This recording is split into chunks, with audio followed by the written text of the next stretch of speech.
From a life on your own to a family of your own. From small passions to huge successes. From the saddest endings to happier beginnings. From walking her to school to walking her down the aisle. Whatever change, one thing that's constant is home. Celebrating 30 years of life moments. Avida. Hey, hey, hey! This is KJ, and welcome to the latest episode of Finance Friday, a weekly program where I interview entrepreneurs, personal finance personalities, and purpose-driven individuals from different parts of the world to talk about their stories and mindset to help you prosper with a purpose. We are streaming live on Facebook, YouTube, and LinkedIn. And this episode will also be available sa aking Pera and Purpose podcast on Anchor, Spotify, and Apple Podcast. If you are new to my channel, please like, share, and subscribe sa Purpose Driven Finance on Facebook, YouTube, and connect with me on LinkedIn. And a huge thanks sa ating viewers out there. Maraming salamat for investing your time tonight kasi this is a very productive evening and a very, it's not a topic that is commonly talked about in the financial industry, most especially in the Philippines. Yan. And of course, a big shout out to Ayala Land Middle East and Go Hunter for supporting my advocacy on financial literacy. Ayan. And eto guys ha, just a quick disclaimer lang ha. Ang opinions and thoughts and ideas expressed sa episode na to do not constitute legal advice and is for informational purposes only. We strongly suggest that you do your own research and speak to your financial planner about your future decisions about your money. All right. Okay. So Filipinos love free stuff, even in getting financial advice. But is free advice really for free? Kung hindi naman, how much does free advice cost? Also, bakit ka magbabayad for a piece of financial advice if you can watch it on YouTube and a lot of financial planners right now offer it for free? Diba? With how the financial service industry is designed today, it's hard to know if the advice that you're getting from your financial advisor is good for you or good for them as a commission-generating sale. While on the other hand, there are those who are fee-only advisors, also known as fiduciaries, who are legally obliged to act in your best interest. So, ang dami kong katanungan na kailangan ng maraming kasagutan. Kaya, sa somewhat controversial na episode na to, I invited Mr. Laraya. Una ko siyang nakilala sa program na Pesos and Cents where they provide free sessions, courses, and contents to promote financial literacy in the Philippines since 2011. And I'm sure, kilala nyo rin si Mr. Laraya. He's been involved in different financial industries since 1989. He is a registered financial planner, a certified securities representative, a certified investment company representative, a realtor, a writer with an MBA from University of Western Australia, the founder of Ronin Time for Value Money app, which helps financial advisors to efficiently engage clients and prospects. And last but not the least, he is also the co-head and evaluation committee for Manila Angel Investors Network, also known as MAIN, which is the largest committed private investors network in the Philippines that was formed to support the country's startup ecosystem by connecting investors with promising early-stage companies. So guys, help me welcome our guest for this evening, Mr. Laraya. Woohoo! Bro, magandang gabi! Sa inyong lahat. Apologies. Yan! Yung camera ko dito. Ikaw talaga, para lang gusto ko lang sabihin na ikaw talaga yan dahil sira lang yung kanyang camera. Baka sabihin nila, hindi naman si Laraya kausap mo. So my apologies, medyo nagkaka-issue lang yung camera ng computer ko. But yes, it is me because I really don't think anyone would be insane enough to pretend to be me. I don't know why anyone would want to do that. So, good evening to all of our kababayans out there in the Middle East. Magandang gabi sa inyo lahat. Thank you so much, bro. It's late in the evening na, pero good thing you have still invested your time this evening to share some valuable insights about the topic na hindi madalas pinag-uusapan ng mga Filipinos. And shoutout muna sa ating mga viewers. Si Jason John, very active. Ang dami mo ng mga entries dyan. By the way, meron tayong pamimigay na free access sa course belt. Follow nyo lang tong hashtag Prosper with a Purpose and then tag your friend and share this live episode na rin para makasali sa ating raffle later or baka by Thursday ko na siya i-draw. Depende sa trip ni Kuya Jay. Okay? Pero at least you can participate later on. So bro, bago tayo mag-dive sa pinaka-topic natin kasi nagkaroon lang tayo ng conversation I think 2 or 3 weeks ago nung nagkaroon ka ng webinar dito sa Middle East, di ba? And doon ako naging interested dahil doon ikaw lang yung nagdi-discuss talaga ng topic na pag-uusapan natin tonight. Pero mas kilala kita kasi na nag-start ng pesos and cents and doon talaga ako natuto ng basic personal finance. Lalong-lalo na sa simplified na way mo ng pagtuturo. Pero gusto ko lang malaman yung quick story mo and bakit sobrang passionate mo sa subject ng personal finance and financial literacy for Filipinos. And paano ba nag-start yung peso cents before? Well, it's like you said, I've been in the world of finance since 1989. So, tagal na nun. It's about 3.5 decades na. And after a while, after moving around the different industries, first in stocks, then mutual funds, then real estate, then up to today to startups, nakita ko na may space talaga na walang nagtatackle holistically.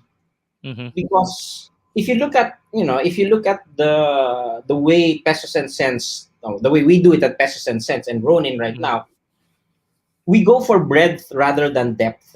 What do I mean by that? Kasi I'm pretty much, I know this is going to sound medyo mayabang but I'm pretty much the only Filipino kasi who's actually worked in all the financial industries.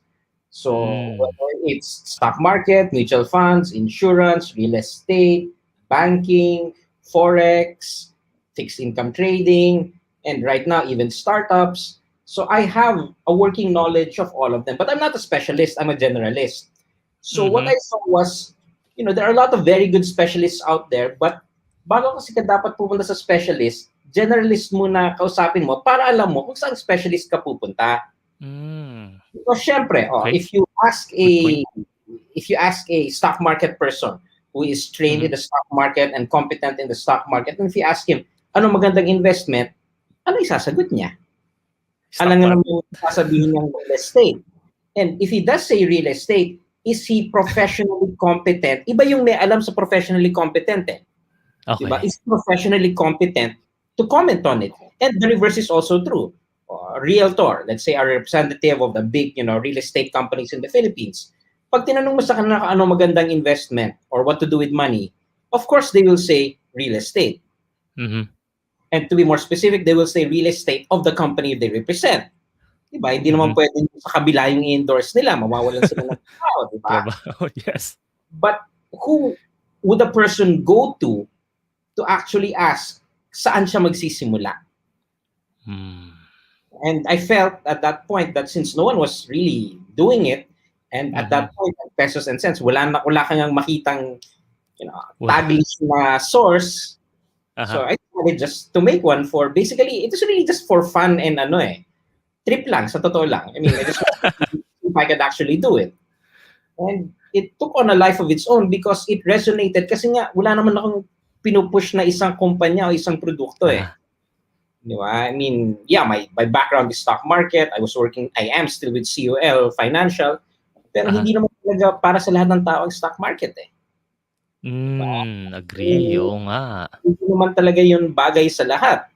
So, and hindi rin pwede lahat ng pera mo nasa stock market din. That doesn't make sense. Okay. So, true.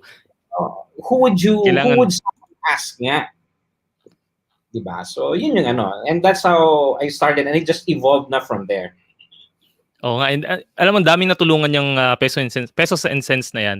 Kasi kahit ako sinishare ko yun sa mga kaibigan ko na nag-start pa lang din or kasabay ko na nag-aaral ng personal finance. Sabi ko, ito kung gusto nyo matutunan, yung mutual fund, hindi ko maintindihan nun. Pero dun sa analogy mo with jeepney driver, jeep in van, ganun lang pala talaga kasimple yung mutual fund. Parang pag sinabi mo nung una ko siya narinig, napaka-complicated niya.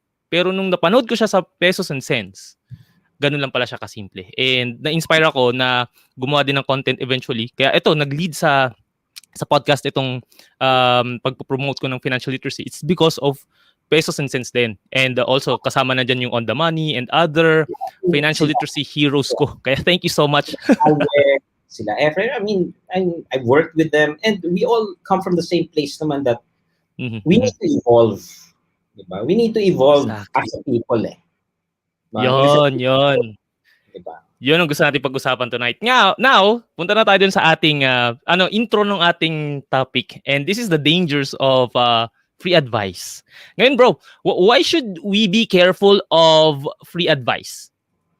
Simple lang yan eh. If you're talking business, if you're talking finance especially, the world of finance puts a price on anything. We can put a price on anything. That's the industry. We put a price on the chance something will happen. That's, probability. That's, portfolio management. We even put the price on the life of a human being. That's insurance, right? I mean, people keep saying you can't put a price on human life. Well, insurance does. That's the entire point of the industry, right? You put a price on a life. So, if that is the case, and these are for-profit entities, diba? They're there to make money, they will never give away anything for free. It goes against their stated purpose. So, the minute, and if you look at other cultures, ayaw nila ng libre. The minute something said free, tumataas bigla yung yung radar nila na libre. Diba? Meron sa spider sense. May spider sense yan, biglang libre. Wala namang ganun eh. And that's a cultural thing because pag tinignan mo naman tayong mga Pilipino, the minute sinabi libre, ay gusto ko niyan. Diba? Hila agad yan. And that's dangerous when it comes to money because you never know what the agenda of the person or entity giving the free advice actually is. So true. I mean, so true. Just the amount of time to give that free advice, yung oras lang ng tao para bigyan yan, para ibigay yung advice na yun, may halaga yun eh. That person, if he's actually competent, if he's actually knowledgeable, his time is an asset and he knows it. So, why would he give it to you for nothing? Especially if wala naman kayong relation. I mean, of course, if it's your relative, your father, your brother, your sister, your child, of course, you'll give it for free.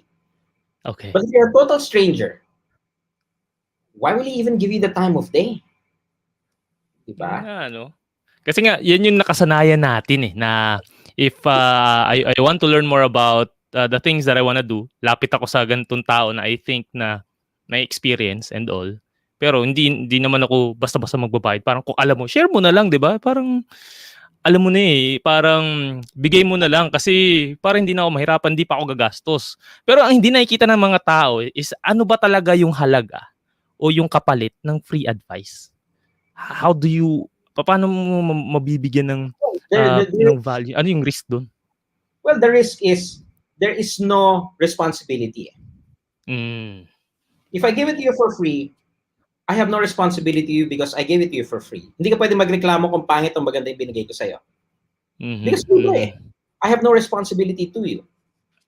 Because I gave it to you for free, you took it. And if it turns out to be a disaster, there's no legal recourse. Because, libre lang eh. And that's also why, diba? That's also why other people want to give it for free. Kasi nga, that way, wala silang responsibilidad, magsasabi lang sila. Because the minute you accept money for advice, now you have a professional responsibility that your advice makes sense. So, pero pag libre yan, wala mong responsibilidad sa'yo. I can give you junk advice. But since it's free, what right do you have to complain?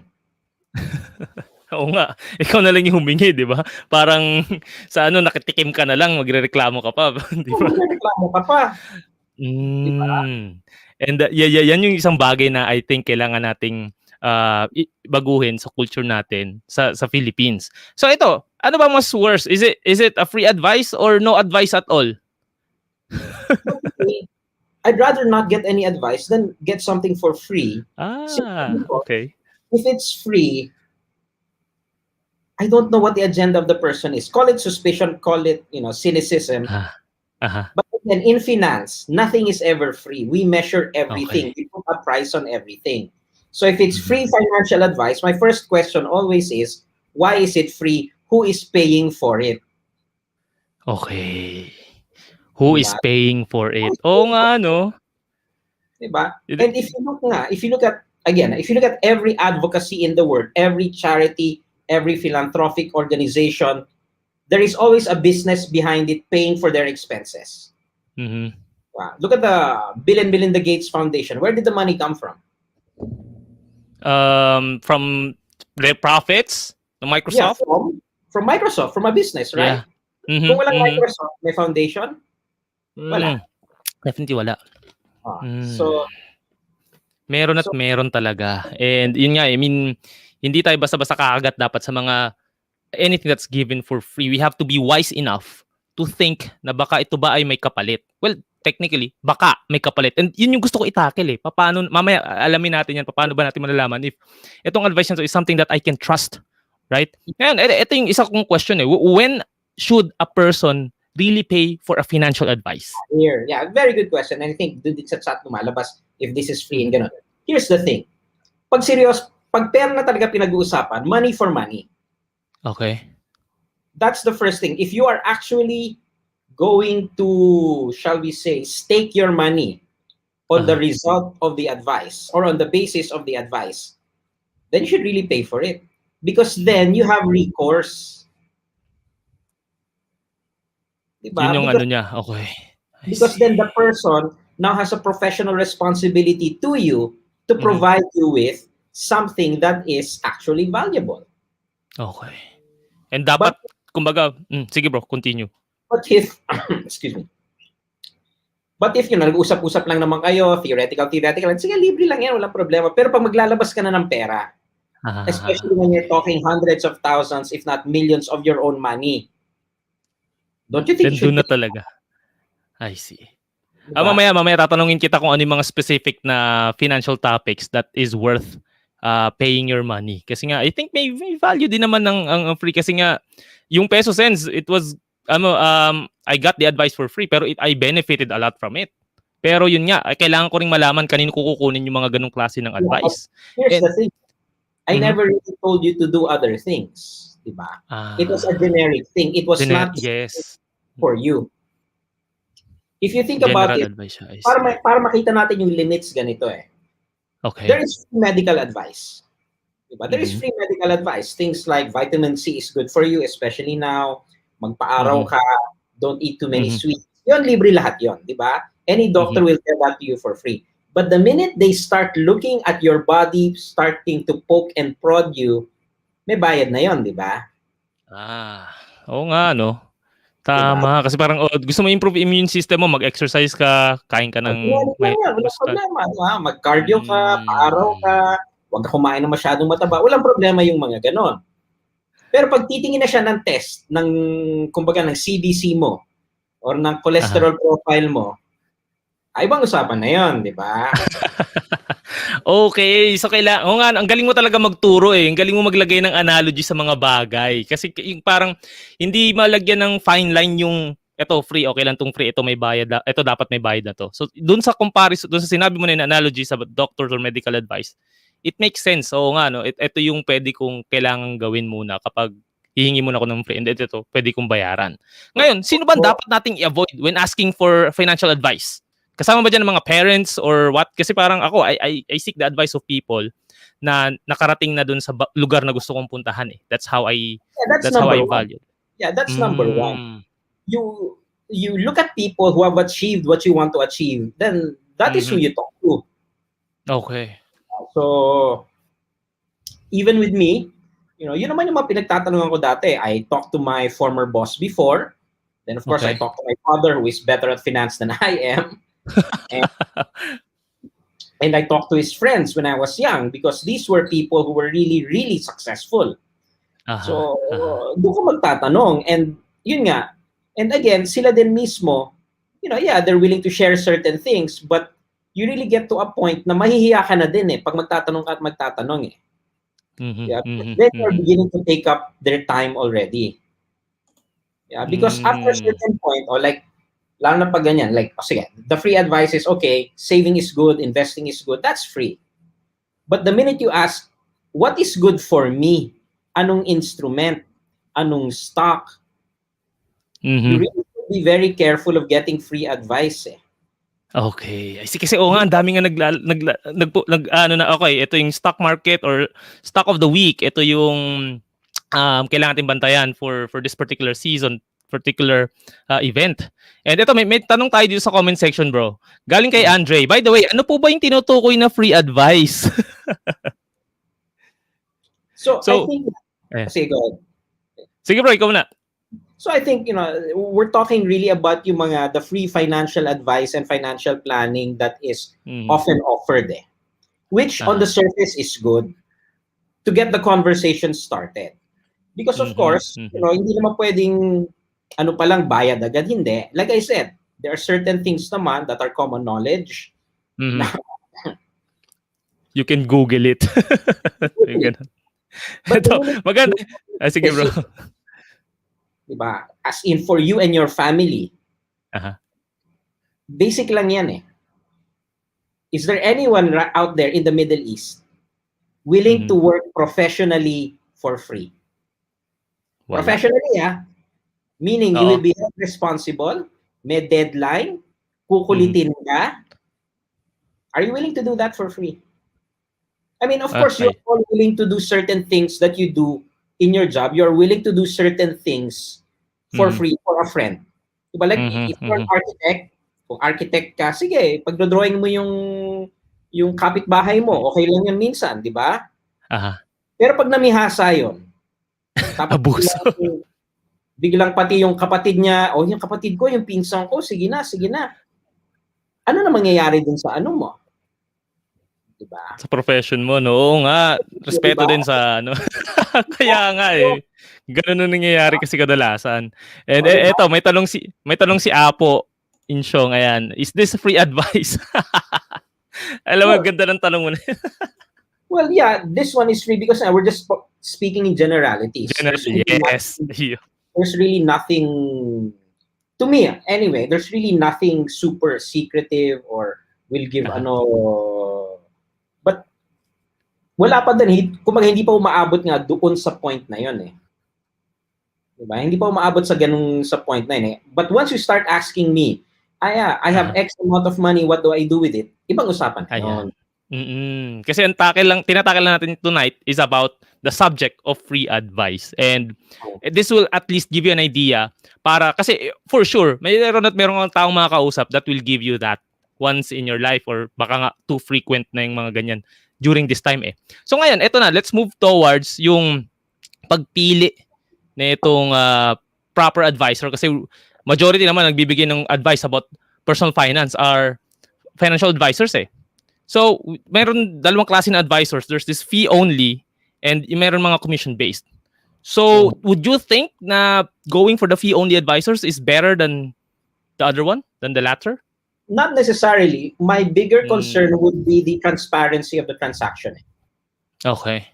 So, I mean, commission-based advisory is fine for as long as it is properly disclosed to the person. Disclosure lang naman usapan nun eh. And then it's up to you whether you will proceed or not. Transparency is very important talaga, no? Because even naman sa fee-based eh, pag hindi din transparent yung process, it can become a disaster for all involved. Okay, I see. Pero ito, sige bro, ano yun? Yeah, so but of course, for a lot of people, especially if you go in other countries, they prefer fee-based para maayos yung usapan. Diba? Mabilis, ito bayad, ito advice, quits tayo. Then we each go on with our separate ways. Kasi kapag, yun nga parang dito rin sa UAE, may mga nagsasabi na you go for fee-only advisors. Wag dun sa mga naka-tie up with brokers, with banks, and all. Kasi nga, merong kahit papano, kahit sabihin nila na gaano sila ka-trustworthy, merong parang bias because of the services and products na in-offer nila. Kasi nga, that's how they are get paid di ba? Yes, and, of course. Pero do you think, pagdating sa, ewan ko lang, I'm just thinking na pagdating sa financial service industry, do you think that financial planners should all be fee only para maalis na tong bias na to? In an ideal world, potentially yes, but that will never happen because the big companies can pay more. Okay, I see. So parang ano lang no, sa panaginip na. Now, here's the thing, because again, I've been spending the past couple of years studying human behavior.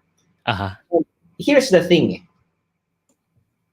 If you are going to be paid 2 times more to do something, how many people will say no? Kung nga naman. Diba? Wala. Diba? If for the same amount of effort, you will be paid 2 or 3 or even 5 times more money on a consistent basis, will you say no? Siyempre hindi, ando na yun eh. It's already there, di ba? So, and that's the reality. So hindi mo talaga matatagal yung commission base because again, companies find it very efficient to sell their products and services that way. That's why the transparency is critical eh. Para alam mo kung ano man yung bias na pwedeng built in dun sa advice, then you decide whether you will move forward or not. Okay. Now, eto nga, since we're talking about transparency, no, is there any way that commission-based advisors would be able to avoid conflict of interest? Let's say I'm the client, pero paano ba? May service or yung needs ko does not, or yung products nila does not fit dun sa needs ko. Paano nila maiwas? Yun lang ang malaking issue dun eh. It would depend on the company that they are connected with. If they are very strict about that, then yeah, talagang magkakaroon talaga ng issue doon. Okay. So kailangan talaga no, dapat marunong ka ring tumingin ng advisor, and I'm going towards that line of question wherein how do I know na yung financial advisor ko na nakakausap is someone I can trust? What would be your parang tips for those people? Well, number one is ask for under what regulatory body are they licensed? PSE, BSP, IC, PRC. Okay. Yun naman importante. Now, why is that important? Because then you would know what the standards are. So yung regulatory body nila, kung saan sila okay. That's one. Kung saan galing lisensya nila. Ngayon, kung walang lisensya yung tao, then are they professionally competent to actually give advice? Okay. Then yung mga certifications and trainings. Yes. So all of these, now, of course, people will say alphabet soup lang naman lahat yung mga yan eh. To an extent, I can get by with, I can understand where they're coming from. Because in certain cases, yeah, it is true. But the fact still remains that you need to have some sort of basis to make a decision.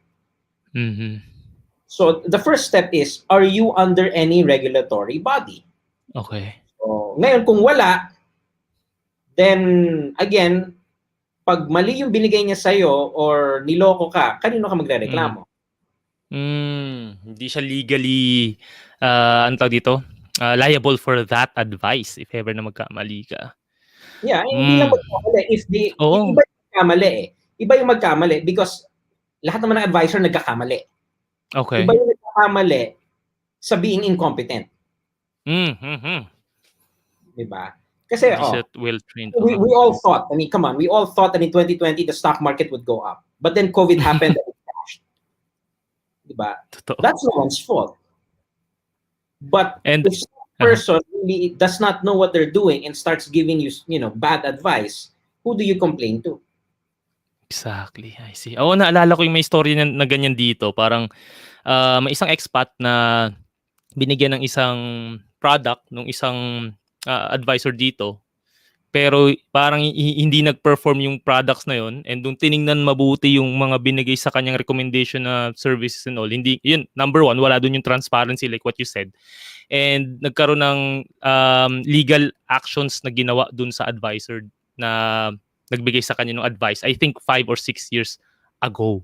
So, tama nga na dapat titignan mo yung kanilang kung saan sila naka-license and yung kanilang credibility. Kasi yung iba naman, parang, okay, magpupunta ka ng training and you're already eligible to sell. Pero technically, hindi pa sila ganun ka-skilled or ka-experienced. Let's say, ito, may mutual fund dito, na ito yung returns, ito tuturo sa'yo na ito lang i-push natin product para at least, ito kasi yung maganda yung, alam mo na, bigayan and all, di ba? Pero in reality, itong mga itong advisor na to, hindi pa ganun ka-competent dun sa ino-offer niya na service. And that's where you have to be critical in your analysis. Uh-huh. An advisor, a professional advisor, is paid. Excuse me. Is paid for the advice. Uh-huh. If a person is not being paid for the advice, are they actually a professional advisor? Or salesman? Para mas safe na yung salesman na lang, ano? Yeah. Because again, you really have to look at what is the person being paid to do. Is he being paid? I mean, the core of a professional is that you are paid to do something, right? I mean, you and I can cook. Yeah. I don't think we can call ourselves professional cooks, can we? Why not? Sinigang lang. Pwede bang professional sinigang na niluluto? Kasi yun lang, parang walang palya na kaya kong lutuin. Yeah, but is someone paying you for it on a regular basis? Yun lang, wala. I mean, basketball. Diba? Basketball na lang. I'm Filipino, of course. Basketball. Yeah. We can all dribble a ball. We can all, throw the ball. Hopefully it goes in. But can we call ourselves professional basketball players? Not all. Why not? Why can't you? Well, number one, wala akong skill na yon. No. Bakit meron naman hindi man? Ang point is, no one's paying you. Paying for it. Yeah, I see. Got it. Yeah, ito bro. Sige. Okay, go. Yeah. Ay, sorry. Yeah, so ito rin gusto kong malaman eh. Sa tingin mo ba, marami mga advisors na ang daming award na pwede nilang mapuno ang isang Manila paper ng dami ng awards nila. Does it translate to better trustworthiness of that advisor? Depends on the award. Marami kasi like MDRT, TOT, COT, ganyan. So pag mayroon ako nakausap na may ganung award, does it mean na reliable to? No, they are good at something. It depends on the award. I mean, what does awards yung mga mo? Sa tingin mo na very notable na award that would at least translate to trustworthiness of that particular advisor? Sa Pilipinas, wala naman tayong ganun. Okay. Kasi nakikita ko madalas sa mga MDRT, kaya iniisip ko, magaling ba ito magbigay ng advice o magaling ba ito magbenta? So hindi ko talaga masabi unless makakausap ko yung advisor mismo. Kasi meron naman akong may kaibigan ako nire-refer sa Pilipinas, ito si ganito MDRT. Tapos tinanong ko, kamusta yung experience? Naku, first day pa lang may binigyan ako kagad nung illustration, nung quotation, wala talagang financial planning, hinanap lang yung surplus and ganun. Pero MDRT siya. So, sabi ko, hindi pa rin talaga malalaman dun sa award na nare-receive ng isang advisor yung quality, kumbaga, nung advice na ibibigay. That's why you have to do some research then. Again, all of these awards, you have to understand what is the basis for it. So, MDRT, go to the MDRT. It's an international award. It's internationally recognized. So, yun nga. Ano ba yung sinusukat nun? What is the basis for it? That's something that a person should go out and study themselves so that they can for themselves don't listen to someone like me and say, oh, maganda yan, maganda. Do your own legwork because again, pera mo yun eh.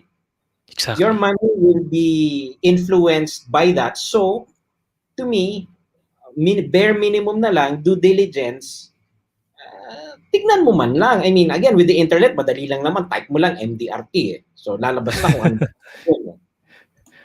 I think depende sa yung mga nakahit ng amount of commissions yun eh. Yun yung ng MDRT eh. So kung ganon, does that necessarily translate to good financial advice? Malalaman mo talaga kapag nakipag-meet ka mismo dun sa kausap mo. I see. And again, tama yung sinabi mo, no?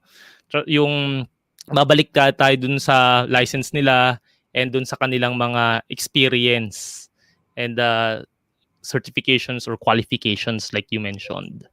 Yes. Yon. Ang last na ano ko na, no? Ang last ano ko lang dyan is, now after you've asked that, two-part question yun. The first part is, sige, you asked that. Then the second part is, what was the last training you attended? Bakit yun?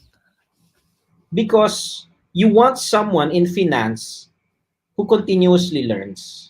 Because 10 years ago, there was no crypto, there was no NFT, there was no blockchain and all of that.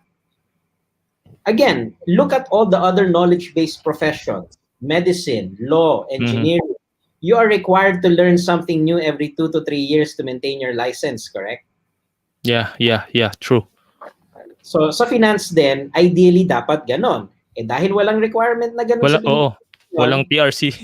Walang PRC. O di magtanong ka, ano yung last na inattendan mo na? Because at least you will know if this person is up to date. Like, in my case, I got my license, some of my licenses in the mid to late 90s pa. But I was never required to learn anything new. I just needed to pay the renewal fee every year.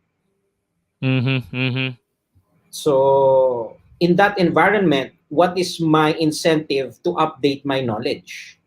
Okay, I see. Yun dapat gaano kadalas na update yung ano. Pero what about itong mga advocates of financial literacy na hindi naman talaga sila nag-work as a financial planner, pero oftentimes yung mga nakakausap ko na ganito, sila pa yung mas may alam kaysa dun sa financial advisor. Kasi yung iba kong nakilalang financial advisor, parang more on focus lang sila sa product na binibenta nila, paano nila ipoposisyon, or yung iba nga finifit yung client dun sa product Pero yung iba ko nakausap na advocates, which 'di ba dapat hindi ganoon yung product dapat yung mag-fit sa need ng clients Pero may mga ilan akong mas marami ang nakakausap na advocates, yung talagang parang nag-self-study, and sila yung mas masarap kausap pagdating sa personal finance. Like dito, may grupo dito sa UAE na mga British sila karamihan, and they are into yung FIRE community, yung FIRE Financial Independence Retire Early. Ang discipline nila is yung sa Boggleheads. And na-enjoy ko yung discussions nila kasi sila mismo, ginagawa nila. Yung kung nasan yung pera nila, yun yung binibigay nilang advice. And di ba, kailangan, siguro part na question na kailangan tanongin sa advisor is, ito bang binibigay mo sa aking advice? Nandyan din ba yung pera mo? It has to be, I think it has to be something na kailangan nating itanong din sa kanila just to make sure na baka naman ano lang to, maganda lang bigayan dyan, di ba? So, I think it's the way I actually teach that is, you ask them if it's investing. The thing is, more than the product, you're correct naman in that behavior really will tell out. What you ask is, what has been your worst investment? Don't ask them what their best investment was. Because people are prepared. Ask them. Because everyone in finance has their worst investment, and we actually learn more from this than our best investment. So, if they can't answer that, doon mo malalaman kung gaano kalalim din yung experience nila. And it has nothing to do initially with, whatever it is there. And just ask them, what's been your worst investment? And the other thing is, because ang mali kasi minsan din na approach ng tao, ng potential client is sasabihin, financial advocate, financial advisor, mayaman ka ba? Oo nga, ano. That's also not good.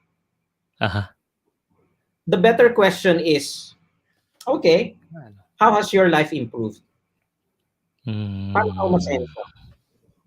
How has your life improved? Kasi nga, oo nga, we are all in that journey towards financial independence. When people ask me, bakit gano'n? Well, think about it. So, kasi isipin, dapat mayaman, dapat ganito, dapat para maging magaling na financial advisor, di ba? That's a very common belief.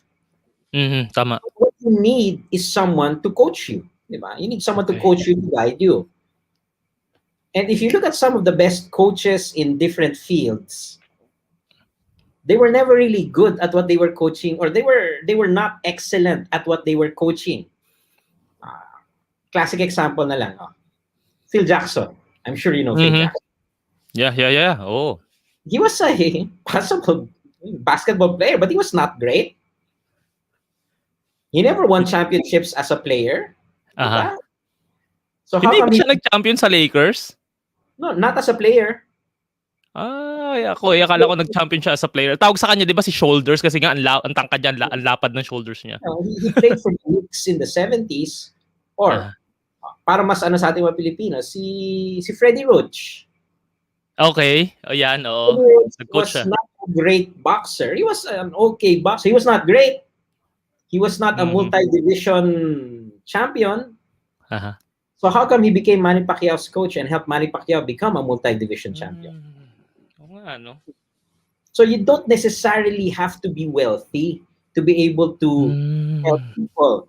But you have to show that you know what you're talking about. And when it comes to money, tama yan, may comment. Si Coach Spoelstra of the Miami Heat. Hindi nga siya naging player man lang, scout lang siya dati. So how come LeBron James listened to him? Diba? So if you are a client and you say, hindi ako yan, hindi naman mayaman yan, medyo you might be shortchanging yourself and the advisor. The key point is, nag-aral ka ba? Diba? Do you practice what you preach in your own way? Kaya nga, how did it improve your life? Okay. Then you will know tamang tanong. Is worth listening to. Ask him, what was his worst investment? Then what did you learn from it? That will tell you a lot about the person. Okay. Ganda nun. Very, anong tawag sa ganong klaseng tanong? Very enlightening kasi nga, ang common na tanong is, okay, may pera ka ba? Paano kita pagkakatiwalaan? Kasi pera ko to. Tapos ikaw, mas mataas pa yung net worth ko sa'yo. Ba't ako maniniwala sa'yo, di ba? Yeah. So, pero yun nga, I mean, yung net worth ng tao, hindi mo masabi na dahil baka mas mababa yung net worth niya, baka kasi may business siya and then biglang nalugi. Pero eventually, before that, mas mataas talaga yung net worth niya. Like siguro, example is si Elon Musk, di ba?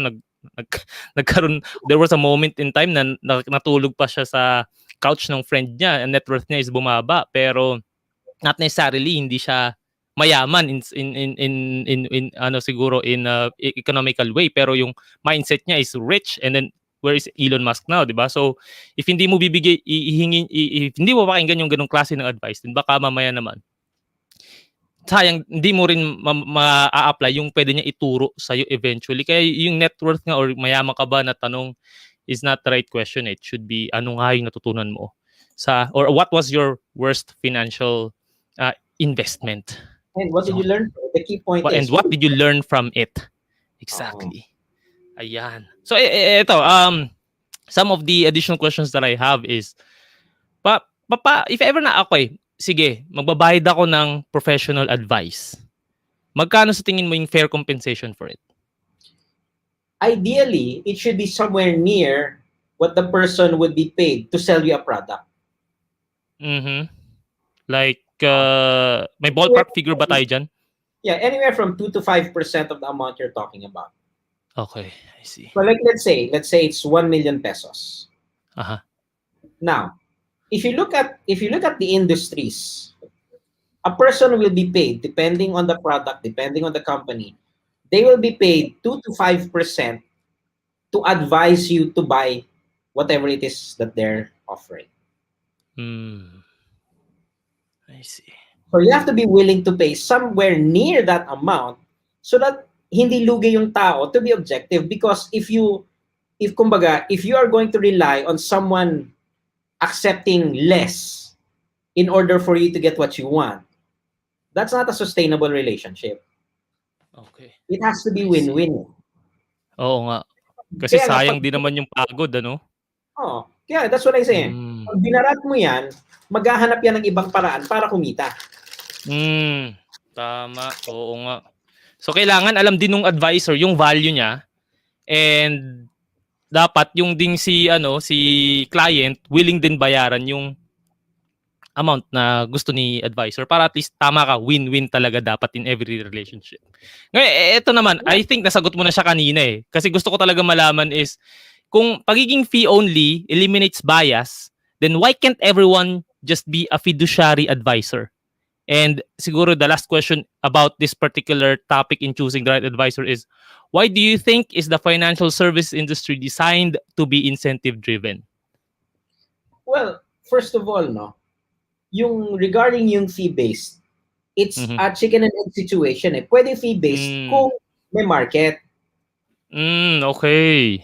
But remember, the fee-based advisor first has to establish that what he is offering has value. He has to invest in his own, sabihin nating, intellectual capital. Mhm. Kailangan mag-aral siya ng bagay na hindi mag-Google, na hindi mafe-Facebook.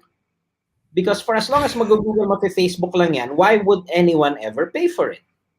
And that will Okay. take an investment in time and money. Diba? Kailangan na magano, kaya hindi pwede yung pa-seminar na to. You really have to put in the time. Diba? If you look at yung CFA, that's 3 years. Oo. And that takes a lot of money. That's why when the Yes. people who finish it, they get paid a lot by companies. Why? Because they are paid for the time and money that they invested in the knowledge. So kaya nga, for the fee-based to take off, there have to be people first willing nga, and this is now on the advisor side, willing tayo gumastos. Okay.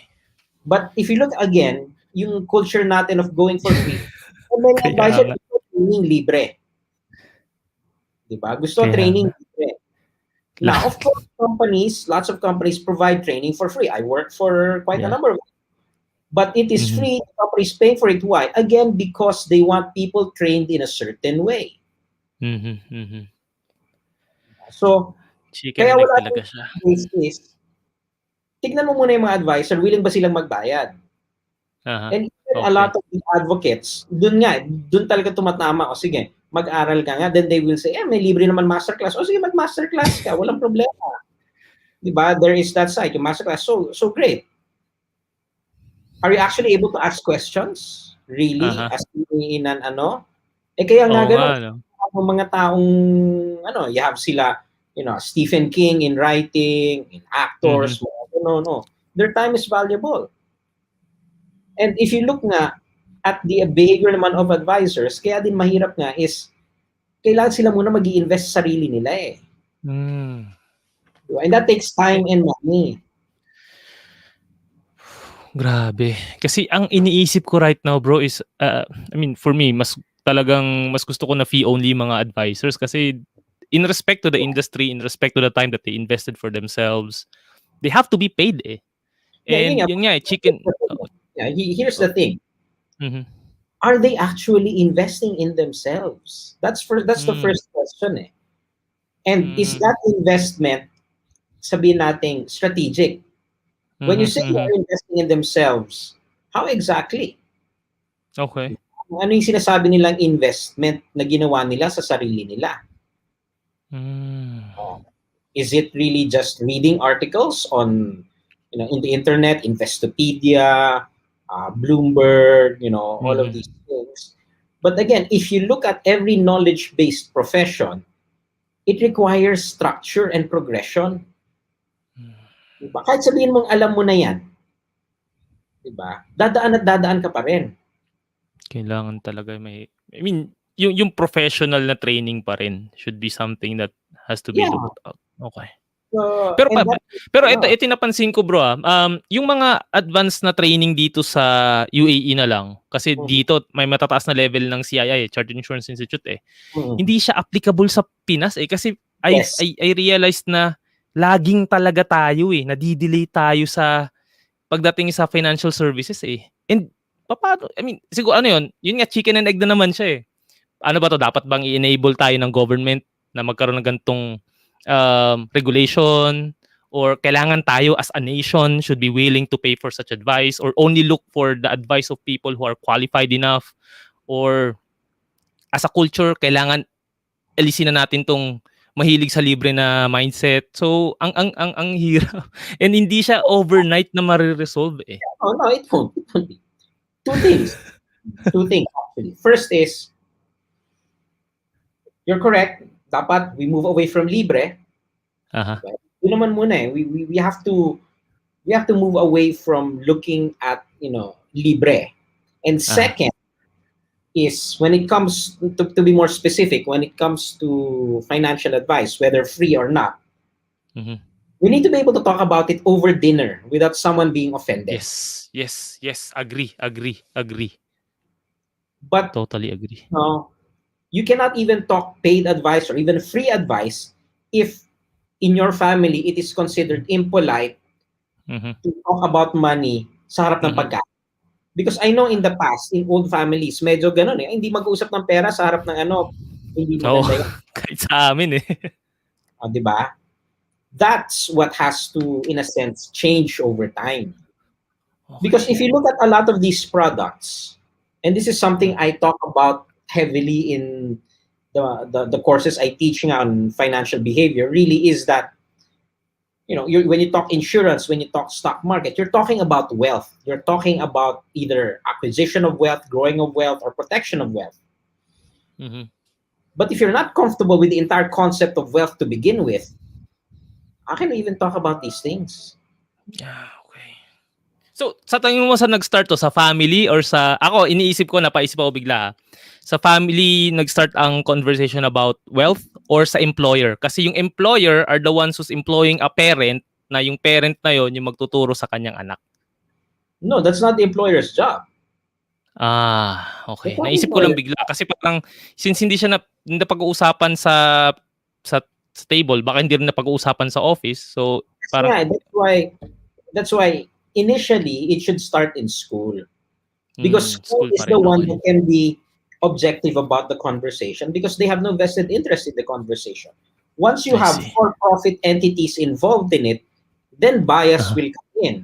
They will either favor one industry or one instrument over the other because yan yung ka-business namin. Because it's business. Mhm. So it really has to be on, our educational system. Now, barring that, since medyo mahirap yun, talagang self-directed na talaga. Really just as self-directed. And the good news is with the internet and all of these things, marami namang resources dyan. In fact, the problem now is, and you've touched upon it several times, there are so many resources, it's hard to choose. Diba? Ang daming pwedeng puntahan, ang daming pwedeng panoorin, pakinggan, basahin, that we don't have time for it all. And when you're in that environment, really experience is just the best teacher na lang. You really will not know who is good and who is not. That's the reality of it. And over time, who is good and who is bad or who is wrong changes then. Mhm. Diba? Because the world changes. Diba? What used to be diba? We had that conversation. What used to be 10 years ago and something that people took for granted is no longer true now. Oo nga. Alam mo yung sinabi mo sa akin na-shocked ako eh. Na-shocked ako. Grabe, sabi ko. Sabi mo sa akin, 'di ba? Tingnan mo yung CAGR ng PSEI for the last 25 years, 26 years. It's just 3.6%? 6%? Sabi ko, what? Hindi yan yung alam ko nasa beyond 7-8% yan. Tapos ginawa ko naman yung oo nga, no? Sabi ko, since 1996. And tama ka, kailangan talaga we are always up to date. The person na hiningan mo ng advice is talagang passion. Dapat may passion din eh. Hindi yung tamang nagtatrabaho lang or what eh. Kasi yung passion niya for the work will and it has to be someone who's purpose driven din dahil yes, but yun nga, there is a very nice kumbaga counterpoint to that. Yung passion, then do what you're passionate about. Yan yung approach ni Steve Jobs. That's Steve Jobs' approach. Yeah. And you go find it and all of that. Si Mark Cuban naman takes the opposite approach. He thinks that that's a lie. He frankly said that's a lie. Ang mas daw is become passionate about what you do. Okay. Diba? Whatever it is you're doing, become passionate with it. So those are the two competing viewpoints regarding passion. Oo nga. Ang sa akin naman is you find a purpose and then yung passion mo will follow kasi if you know your purpose, you'll always have something to fuel your passion eh. And then parang ano yun? It's a paikot-ikot na cycle na lang siya. It will always Again, it can work provided you're making enough money. Naalala ko na naman to conversation natin. Alam mo, isang buong araw tayo nag-usap and dinikdik mo talaga ako dun eh na advocacy or money, it cannot be both. Sabi mo sa akin. Sabi ko, hindi. Gusto ko both. I wanna choose both. Pero sabi mo talaga hindi. And then... I mean, you have to be clear which is number one eh. Being an advocate is fine. But that means you give up money because you will choose to reject more money in the name of your advocacy. That's the price of being an advocate. Diba? Grabe. Now, and that will have repercussions for both you and the family. That's the reality of it. Because again, if you look at every advocacy in the world, it is backed by business. Diba? Saan nila kinukuha yung ano? Kaya nga. Saan nila kinukuha yung pang-ano nila? At the end of the day, they have to get it from business donors for them to be sustainable in the long run. I've seen so many advocacies, on social media over the past 2 decades just come and go. Ultimately kasi, kulang ng pera. Yes. Advocates na gutom nga, sabi mo, di ba? Yeah. So, end of day, you want to create a financial literacy event, that's fine. Who's going to pay for the venue? Siyempre, ayaw mo nang magbenta ng ticket para to open it to everybody because again, you're trying to help people nga that don't have a lot of money, right? So, dapat walang ng ticket. Ayaw mo din siyempre magbenta ng product because again, it's going to put bias into the material. Kasi nga, magiging advertising nung ano yon. So, saan manggagaling yung pambayad sa venue? Diba? Ay, oo nga. Alam mo, dahil doon sa conversation na yun, na-convince ako na I really have to have a business that would support my advocacy. Yeah. Hindi pwede advocacy ko yung business eh. Or ewan ko siguro sometime in the future. But you can, but then that would be a non-profit.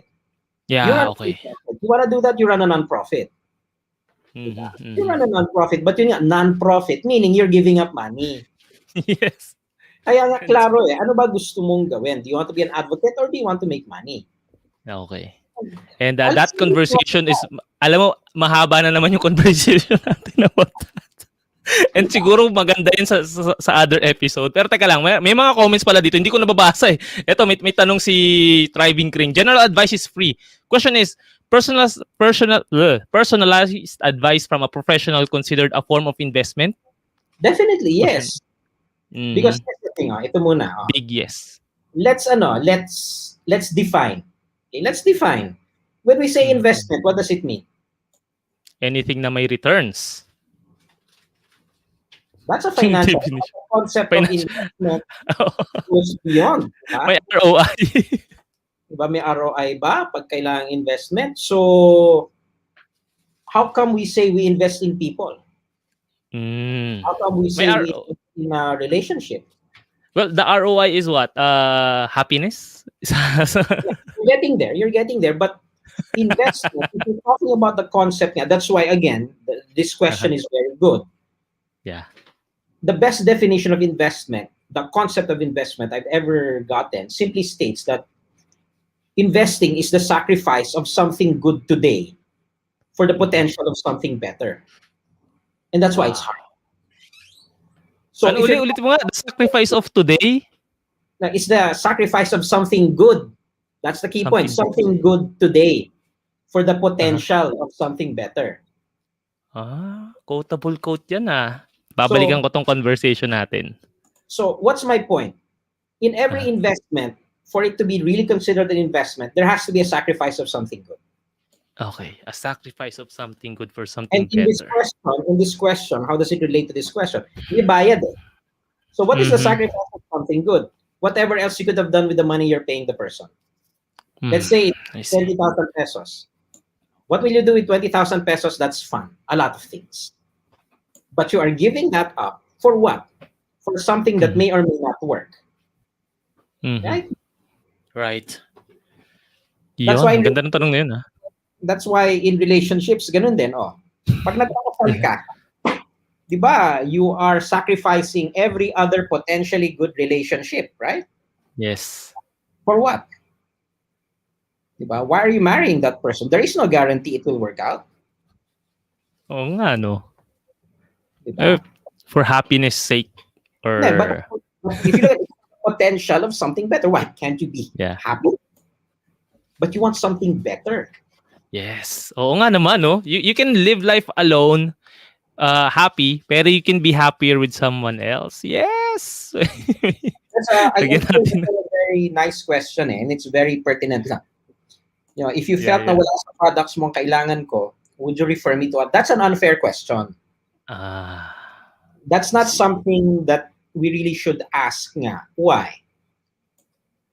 Because there is no way that you're putting the person in a very professionally dangerous position. Because pag lumabas na magre-recommend siya ng ibang produkto, baka balikan siya ng kumpanya niya. Sabagay. Oo nga, no?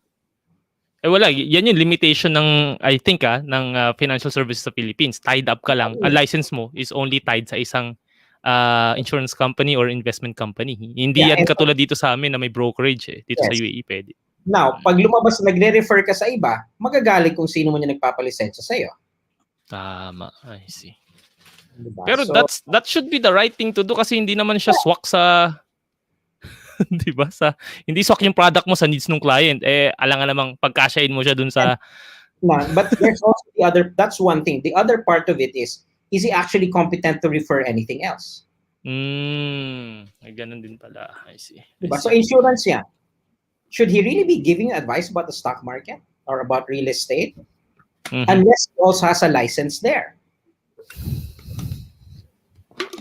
Sabihin mo na lang, the better thing is, pag wala, then you walk away.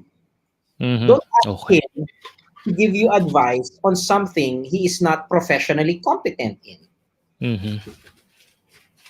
Yun yung babalik doon sa sinabi natin kanina na checklist, right? Early on. Okay. Ganda ng tanong na yun ni Miss Marie Chris. Ngayon ito si John Paul Suba. Ayan, Engineer Toolbox. Ayan. So, would conflict din for advisors kasi bawal tumanggap ng rebates from clients. Yes. Oo nga. Yes. Kaya nga, take a look at that. Bakit pinagbawal yon? Kasi a conflict of interest for them to accept money from someone else. Ayaw ng kumpanya yon. Because gusto nga ng kumpanya, sila lang ang nagbabayad. I see. So you have to look at it from both sides. Why would the company find that a conflict of interest? Because the company wants to protect their interests. Diba? Kaya nga ayaw nila yun Because they don't want the loyalty of the person na mahati. Yung pala reason behind that.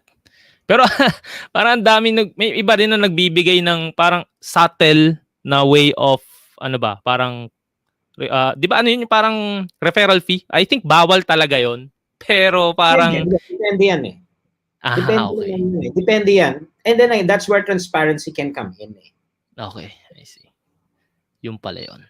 Eto sabi ni Franz, actually mga sa atin ngayon are mga financial advisors din sa Philippines. And I'm glad that you guys are here kasi nga ang gusto naming i-touch dito ni Bro Aya is itong mga subject na to na hindi madalas na pag-uusapan sa industry. Ayan, sa financial service industry. So, kasi nga we believe pa rin na hindi dahil commission-based yung client means na bias na kaagad. I mean, I know you guys have a heart and itong episode na to will help you become more effective in whatever it is that you're doing. And even yung mga magiging makakausap ninyo would have an idea na ito yung panoorin mo to episode to, ito yung pwede mong gawin para malaman mo if ako ba yung swak para sa'yo or what, di ba? And sabi ni John Paul Suba uli, ako pwede ko ask ang advisor ko, if you felt na wala sa products mo yung kailangan ko, would you refer me to other companies? Yeah, that's what I said nga. Don't ask that. Kanina, Yan, okay. Sige, ito na. Medyo na tayo. Ang bilis na isang oras na. Isang oras na pala tayo. Grabe. And Kanina, ulitin ko lang yung sinabi mo, no, kasi yung huli ko sanang tanong about choosing the right advisor is ito, relating to the financial service industry as a whole, no? Kasi it's designed to be incentive driven. Kasi nga sabi mo kanina, companies can really pay more. Kaya ito yung pinaka-system na nagra-run sa Philippines and majority of the other countries. Right? Mhm. Okay. Ito naman, since getting free advice na tayo. Ito, may sabi, idol ko yan si Sir Aya nung virgin pa ako sa personal finance. Pesos and cents number 1. Pareho tayo. Salamat. We're talking to the OG, brother. Ayan, kaya we're really blessed na invite natin siya sa program. And invite nyo rin siya. Pwede ka I think naman nag-guest naman si Bro Aya sa karamihan ng ng anything about financial literacy. So ito, about getting reliable free advice. Kasi Peso and Cents is a great place to get credible free advice.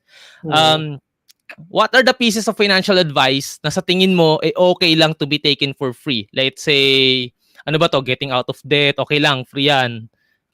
Pero yung, meron ka bang mga ganong klaseng topics na sa tingin mo, ito, classified to or okay to for free advice? Etong isa, it has to be paid, let's say, estate planning or any other financial services. You have to understand first, ano ba yung setting natin? Is who is looking for that? Is it a financial professional or is it a client? A person looking for it. And to me, the line always is, pag ikaw yung, let's say, mag-i-invest, pag maglalabas ka ng pera, pag-usapan na talaga maglalabas, then you should really stop relying on free advice. Okay. Now, if you're a professional, diba, you pay for training outside of what your company provides. That is your investment in yourself. Now, tama. If you are not willing to do that, may problema tayo. Because again, you are not living up to the of investing in oneself. I'm not saying that you invest in you join the most expensive one there is, and no. That's why you have to think critically. Okay. Ano ba yung gusto mong matutunan? You have to do due diligence. Walang shortcut doon eh. Kaya nga, if you guys remember, at the end of the day, even now 10 years later, it's still aral muna bago invest. Oo nga. Grabe. Timeless piece of advice. Babalik at babalik talaga doon eh. Now, if you're a financial professional, before you invest on your money in a training or in a seminar or what, do your own research. Mag-aral ka. Nakatulong ba yan talaga sa mga dating? Look for old attendees. Diba? Ask them. They like it? Did it help them? Because you have to know what you're looking for. The most dangerous question kasi in finance is both for the professional and the client is, ano ba pinakamagandang whatever? Like, ano ba pinakamagandang investment? Ano ba pinakamagandang training? Those are very dangerous questions kasi parang mo nang tinanong, ano ba pinakamasarap na pagkain eh? Kaya nga. Depende yan. So you have to know, number one, what is it you're looking for? If you are a person, bago ka magtanong, alamin mo muna, ano ba yung gusto mong mangyari? Do you want to make money? Do you want to protect an asset? You should have all of these things answered before you ask a question. Diba? Clarity, no? In the beginning pa lang. And huwag ka magtatanong, di ba? Huwag ka magtatanong, oh sige, ano ba minimum? That's also, diba? Oo nga, no? That will get involved. Parang sa Ichoros, magkano yung pinakamura? Sige, yan na lang kukunin ko. God, oo nga. Mali yun eh. Mahili ka na sa libre. Gusto mo pa malaman yung minimum. Oo nga, no? Kasi price is what you pay, value is what you get. And most people don't understand how to pay for the right value. Yeah. So you're shortchanging yourself eh. Yes, exactly. Yun nga. So, but that happens because you don't want to do the hard work of figuring out what it is you actually need. Kaya nga, no? Well, it boils down to laziness and being lazy about these things can really cost you so much money in the future. Kaya nga, Yeah. ang daming mga retirees ngayon na nagsasuffer because during their working years, during their very productive years, they were so lazy in understanding the basics Well, of personal finance. I think that's a bit din naman because to be fair din naman, wala naman sila talaga masyadong option dati. Sabagay, information Yeah, is not I mean, as ano. even if they wanted to back then, Uh-huh. what resources were there? Mhm. Wala naman tayong mga podcast dati, wala namang internet dati.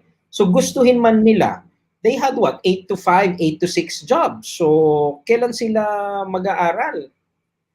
'Di ba? At gustuhin man nila mag-aral, saan sila pupunta? Wala ding resources eh. Now that And is something I can say to this generation na tipong kayo ang walang excuse. Yun nga, yun ang gusto kong i-ano na ngayon. And since talaga itong ano tawag dito, information generation or IT or what na panahon ngayon, everything is so advanced, technology is so advanced. Ang information can be accessed in a snap of a finger, in a click of a button. Wala na tayong excuse. Now, since let's say may mga beginners pa rin tayo, ang dami pa rin mga nag-start, and I'm glad na more and more Filipinos are into financial literacy. Ngayon, if they are new, sa tingin mo ba, where can people get free but credible financial advice in addition sa pesos and cents? Sa tingin, ano yung mga marirecommend mo? Well, of course, number one, ano ba yung gusto nyo munang malaman eh? There are different levels kasi. Now, do you just want yung mga basic concepts like compound interest, yung mga ganun, or do you want to learn about specific products? Because again, pesos and cents, we had a generalist approach. So you watch that, after that, what do you want to learn more about? You want mutual funds? There are people who specialize in mutual funds. Do you want more about the stock market? There are people who specialize in the stock market. Do you want about insurance? Meron din ganun. So then, specific na eh. Diba? Now, concepts, Investopedia, of course. But Investopedia, ang delikado dyan is it's usually written with an American environment in mind, which may not necessarily be, applicable suitable sa Pinas. for the Philippines. But established na naman yung mga talagang reputable na, you have sila Efren, sila Randall, sila Salve, of course. So, they all have their own niches na talagang sila yung authority. You have Attorney Cabrera for estate planning, yung bang mga ganun. So, again, so it's up to the person talaga to figure out first, ano ba yung gusto muna nilang matutunan eh. And I think lang napansin ko sa mga Filipinos, maraming gusto agad matuto ng investment eh. Yun yung unang-unang tinitignan eh. Pero siguro kailangan mas kailangan na mas maraming content about proper changing of behaviors and mindset na content about personal finance na dun related. Kasi ang dali lang mag-invest eh. Lagay mo lang pera mo dyan, palaguin mo, or basta naintindihan mo yung pinag-investan mo, that's good na. Pero technically, more on behavior pa rin ang finance eh. And siguro I would want more Filipinos to be more in tune about the subject of behavioral finance also. Hindi lang itong paano mag-stock market, paano yung cryptocurrency. Yeah, that's actually what my company, Ronin, does now. We really specialize in behavioral finance. So we work with individuals and companies to sort of improve na yung financial behavior. Kasi tama ka naman eh. The products are there. The knowledge is there. The access is there.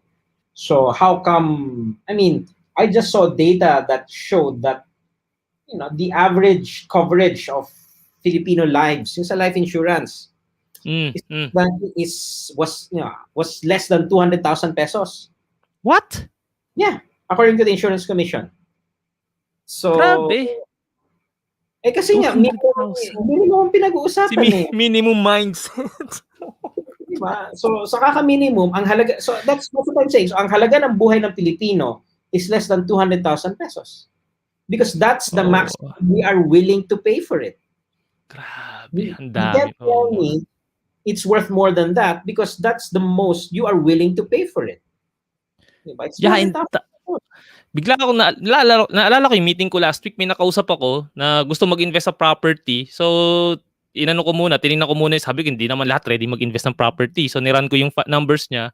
Sabi niya, may insurance na ako eh. O, tinignan ko, 300,000. Sabi ko, saan nabot yung 300,000 mo, ate? Hindi yan, dagdagan mo yan kako, sabi ko. Kasi wala, kung ganyan lang, hindi yan, lugi ka pa sa mo ngayon dadagdagan yung pambayad dyan, right? Oh, nakakagulat, 200,000 average sa Philippines. 200,000 average. So maybe slightly more now, hopefully. But again, that's what I'm Because saying. of the mean.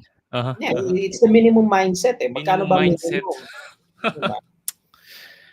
Well, sa kaka-minimum, mas mapapa-maximum gasto sila eventually. Yeah. Ay, nako. And that's human behavior. But again, intellectually, we understand why. We know how. So how come we don't actually do it? That's behavioral finance. Finance, yes. Parang may ganyang quote si Rose Fausto. Parang sabi niya, gets ko na pero di ko magawa. And I think she's also parang promoting financial behavioral finance. Yeah, she is. She really is. She's actually, and if you notice the way she's done it, she actually went abroad to study. Diba? I see. That's why she can speak with authority on it. And again, she spent at least her time on it. She actually went out and met the authors of the books on behavioral finance. So talagang nag-effort. Nag-spend ng time, ng money. Ticket lang ticket lang to go abroad. Oras. Yeah.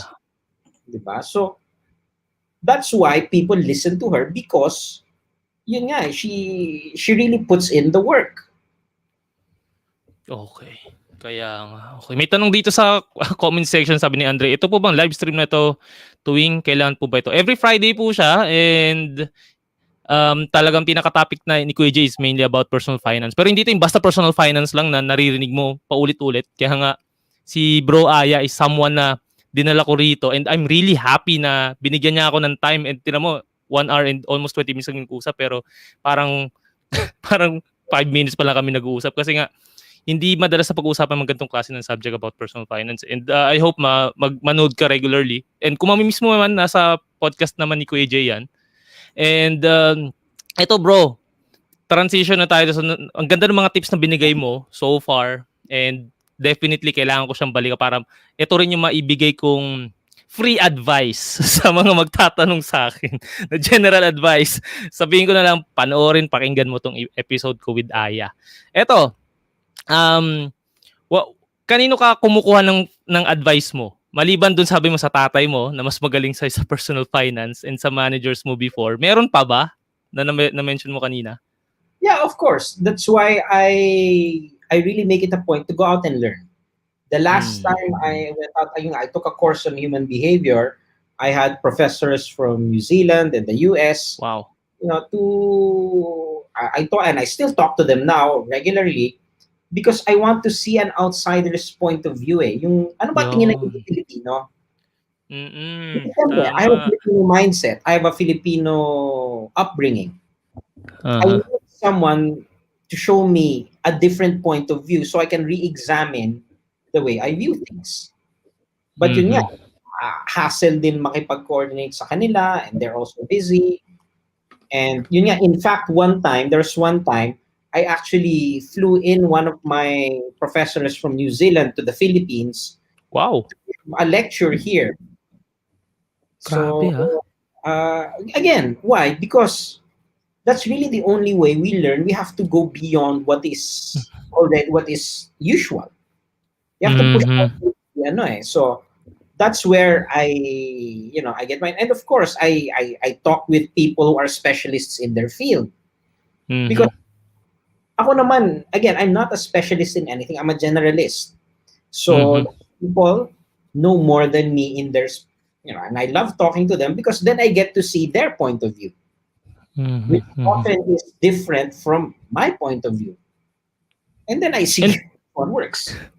And alam mo, tuwing sinasabi yung generalist, naipapaisip ako na parang ako rin nandun ako sa categorization na yun eh. I speak to different financial service professionals. Meron din sa estate planning, meron talaga sa debt planning. Pero parang tama yung sinabi mo rin na dapat we go out of our usual na comfort zone. Kasi kung palagi lang tayo nandyan sa comfort circle natin, ang idea na makukuha natin is kung ano lang nandun. And yung ganyan din ginagawa ko dito sa UAE, I speak to different nationalities para matingnan ko kung ano yung pwedeng baguhin na i-apply sa investment discipline ng mga Philippines. Kasi tayo, ang gusto natin, liit puunan, laki kita eh. Pero, yun nga, papasok na naman si minimum mindset and si mindset ng paghingi ng free advice.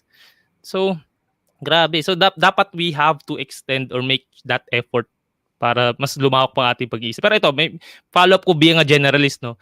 Pagiging generalist ba is a specialty na rin? Anong tawag doon? Parang professional generalist. Again, look at it, medicine. GP ka. Okay. Yun uli. Oo nga, tama. Just like, there is a family physician, then you have your cardio, you have your neuro, you have your gastro, diba? So, but it starts with the GP, the general practitioner. Okay. And ako gusto ko mag-thank you sa'yo for giving me that clarity kasi parang ako na iniisip ko saan ba ako magpo-focus sa personal finance pero parang na-enjoy ko yung pagiging generalist. And dahil nga nagkakaroon ako ng iba-ibang ideas na na-share ko rin sa iba-ibang tao. Kasi parang iniisip ko I have to be specialized in one area like insurance. Galing na ako sa insurance. Sabi ko parang wala akong natututunan sa insurance. Ngayon pumunta naman ako ng real estate para lang maintindihan ko tong real estate industry. So parang by doing that, I become a generalist. Pero at the same time, I also learn a lot of things. And speaking to you right now, natututo din ako. And I love doing this. Yun lang, bigla ko lang nasabi. So ito. There is a price for that. And the price for that is, yun nga, there is a point that tatama ka sa limit ng kaalaman mo. And you have to know where that point is. Yun yung challenge as a generalist eh. Yeah. Oo nga. You should know when the specialist takes over. Because if not, you will make a mistake kasi hindi ka specialist eh. I see. Galing yun Yun naman something that I have to ponder about. Oo nga. Okay, so wait lang, napasarap na tayo ng usapan, bro. Buting iba nandito pa. Maraming salamat for staying with us, ha. Hindi lahat tumatagal sa kanto. Usapan about personal finance. Ngayon, bro, eto, you have this app na Ronin and part na ito yung pagiging co-executive bang tawag mo doon or board member ng main or ano yan? First kasi nga one of the things I know is that lalo sa insurance is we struggle knowing how much ba yung kailangan isang tao. Like let's say for educational planning. Magkano ba kailanganin ko? Diba? Now, pag ini-interview ka ng financial advisor, hindi mo naman sasabihin agad-agad yun if you just met the person. Diba? You're not going to tell them your income, your expense on the first, second, maybe not even the third meeting. Whatever numbers you will give them will most often not be true. So I created an app. It's called the Ronin TVM app. And what it does is it simplifies the conversation. So it asks questions na lang, and you do it in the privacy of your own home. Then you just give the advisor what the number is. And guys, hindi ito free app. So kailangan it's something that you also have to invest in for yourself. Pero yung mga magantong klase na calculators, yung time value for money, is something na very important kasi not a lot of advisors know how to calculate yung retirement plan. Alam mo, may nakita ako, bro, ano daw ang kapag calculate, kunin mo yung annual mo na expenses ngayon or annual mo na income, multiply mo ng 25 years, yan na yung retirement mo. Yeah, that's a very bad way. Napaka ano nun, kung kukunin mo yung advice na yun and then you reach that point na you're retired, akala mo for your entire working life, ganun yung pag-calculate ng retirement years, definitely kakapusin ka.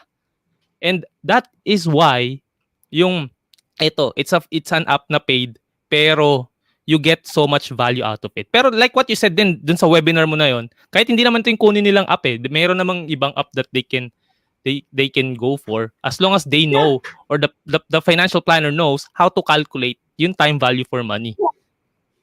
Let me just kasi nga it's just a tool And the reason nga that it's not free, and people ask, one, I had to pay the developers to do it because I'm not a coder, and secondly, of course, is that way I don't have to data mine the person's data and make money off of their data.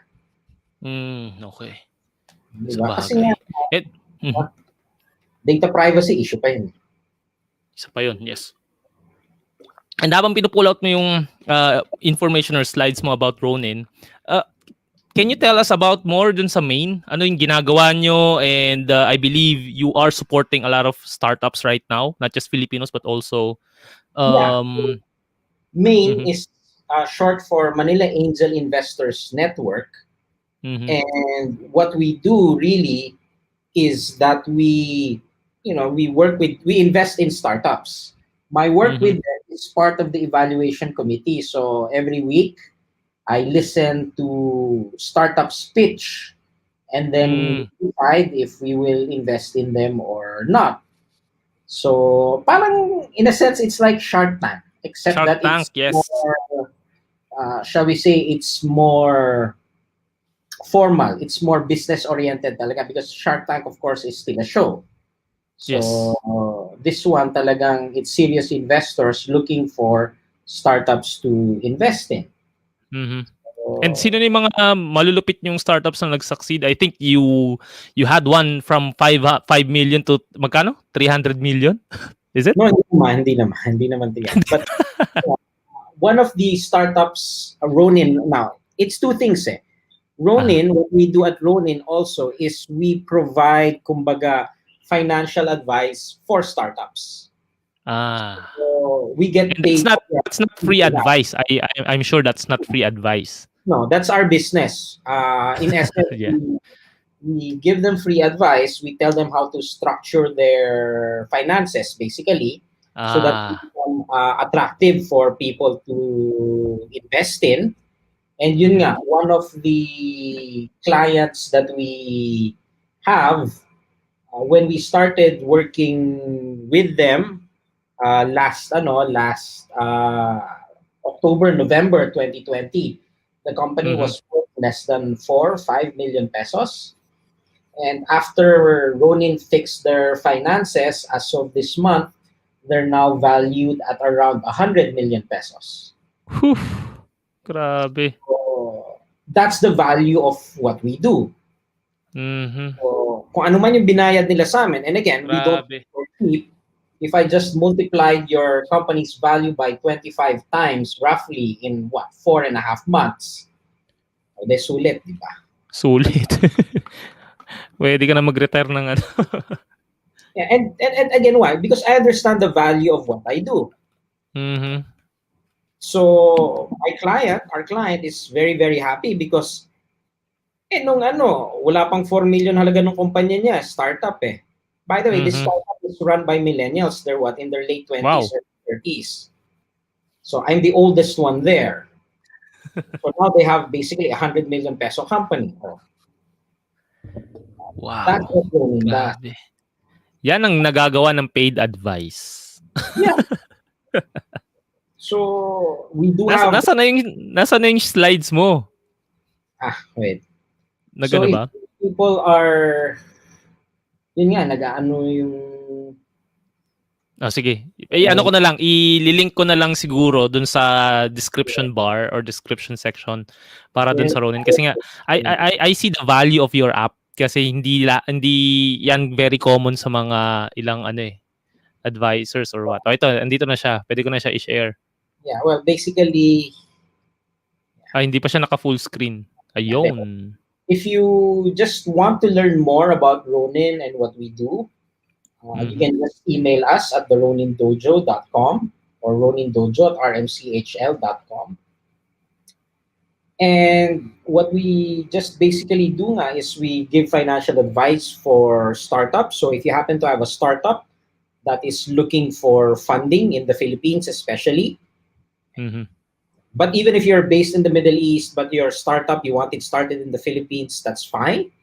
Okay. Then drop us a note. We may be able to, figure out a way to Ganda nito, grabe. And I think may dahilan bakit Ronin yung pangalan niyan, 'di ba? Wala siyang master and wala siyang ano yung sinabi mo na sa akin last time? Yeah, that basically we're independent. Okay, totally independent. That's why I see. we're called Ronin. We will work for our client. So we don't really push any one company or any one strategy. So Mhm. yun yung ginagawa namin ngayon. And yeah, so if you go actually to the Website. no to the Apple App Store and Google Okay. Store, just search Ronin TVM Mhm. and you will be able to basically Ayan siya. see the app. And for a while, we were actually number one in the Apple App Store. Oh, last year na ano ko yun eh, nakita ko yun eh. Sabi ko ba may app si Aya. Yeah, so we were actually number Ronin. one for a while. Mhm. Of course, it goes up and down. Mhm. But yun nga, it's really now. Is it unique? No. Again, there are lots of other apps that do the same thing. Excel can do it. Numbers can do it. Mhm. But this one kasi is really designed to simplify the conversation. Para lang mabilis Yeah. na yung usapan. Yon, oh. And kailangan nyo siyang bayaran. Okay, it's not free. Pero it will definitely be worth every peso. Kasi nga, again, you get what you pay for din in terms of Yun. this. Kung free, Number 4 na pala kami ngayon. We're number 4. So we're nahiya now pa yung number 4 na yan, ano? number 4 na kami. So congrats and maganda yung ginawa mo for that, and not just Ronin but also talaga dun sa pag-start mo ng revolution sa financial literacy. And talagang sinulit ko yung oras mo, no, kasi alam ko minsan lang kita ma-invite kasi you're so busy. So ito bro, ito yung last question na lagi kong tinatanong sa mga guests ko kasi ang page ko is all about purpose-driven finance eh. So bro Aya, ito. How do you want to be remembered in terms of how you used your money? Well, basically, simply that I was able to teach people a better way. Mm-hmm. That's about it. Whether it's one person or a lot of people, just that I showed people a better way to talk about money. That's about it. And yun, no? And Kasi hindi natin magawa eh. Mm-hmm. And money is a great enabler. And what you did with your experience, with the money that you have received as a blessing or out of your expertise over the years, talagang ano siya eh. If not for you doing yung peso sense and other projects that you have, then Filipinos probably would still be in that same mindset or what. Someone else would have done it. But yes. But yeah, I mean, I would still give you that credit kasi nga ikaw yung nakita ko for that. So yeah, some might have done it, pero since you are the one na alam ko na gumawa na to initially, plus other people then I'm really glad na you used your money, your provisions to help so many people. And because of that, meron tayong clap. Ayan. Hindi ko na nalagay yung mga sound effects ko kasi sobra akong nakafocus sa usapan natin. Kahit di kita nakikita, tinitingnan ko lang tong dito, yung bar diyan sa sa image mo. Pero yun nga, I mean, maraming salamat talaga bro for giving your time here. So, saan ba nila makikita or paano kanila i-follow sa social media and all? Well, here's the thing. I'm not really that active on social media, but yun nga, the contact details earlier, that would be the easiest way. Because what I'm trying to do nga is trying to develop nga new ways, because personally then, to a certain extent, I find social media too loud already. It's gone in a way that makes it hard to have rational discussions. Everyone is an idiot. Diba, lahat na lang. So that's why I'm looking for new ways nga to just have discourse, diba? I mean, we can disagree. I believe we can disagree without calling each other retarded at the end of the day, diba? Kasi hindi kita nakilala ganito sa dun sa panunod ko ng peso sense. In the past kasi, okay lang yung people were better mannered, but especially now in Philippine social media, the minute you disagree with someone, they are retarded, they are Duterte, yellow tarded, lahat na lang tayo retarded ng gano'n, di ba? So that's why, Facebook itself, I don't have much of a presence, but Ronin definitely has. We're building something new, more content nga, and we started with the app just to have a discussion nga sana. Because, mahirap pag ikaw pumunta sa advisor tapos hindi mo alam kung magkano yung kailangan mo. Exactly. You will either do too much or too little. So you have to be prepared. That's why I created the app such that paglapit mo, pwede mong sabihin I need X amount for my child's education in 6 years. Can you make me a proposal? Yun. It's a very different question compared to, kailangan ko ng educational plan. Magkano? Hindi ko alam. Patay tayo. Yari ka na. Madali ka nang ang tawag dito? Mabebenta. Kasi di mo alam. Again, the product is good, and that's what's bad. The product is good. There's no question. The product is good. It does what it is supposed to do. The better question always is it good for you? Is it something you need? Yes. The product itself is good. The insurance product is good. The stock is good. The mutual fund is good. Is it good for you? That's the question. That is what you pay the advisor for. Mm-hmm. Yun yung binabayaran mo. Is it good for you? Doon magbayad ka na. Kasi seryoso na usapan natin Pag is it good lang, hindi mo kailangan magbayad just to know if it's good. You don't have to pay for that. But to answer the question, is it good for you, your family, or your future, then you should pay for that. Galing. Grabe. And hindi matatapos ang ating usapan, bro. Alam ko, marami pa tayong pwedeng pag-usapan about personal finance and also business. I might reach out to you sa startup ideas na I might come across with. And it would be for a different time na siguro. Kasi nga, di ba? So, that wraps our episode muna for tonight. I really hope na ang dami nyo natutunang wisdom from Mr. Aya Laraya. Like ako, sobrang enlightening itong episode namin na to. And if you missed the entire live session, you can listen to this on my Parent Purpose podcast through Apple, Anchor, and Apple Podcast. And do not forget to follow Purpose Driven Finance on Facebook, IG, and LinkedIn. And also, follow mo na rin ang Pesos and Cents and Ronin sa Facebook and other social media platforms. So once again, ito ulit si Kuya Jay. Kasama ko si Mr. Aya Laraya telling you to prosper with a purpose. See you next week, guys. Maraming salamat sa inyong time.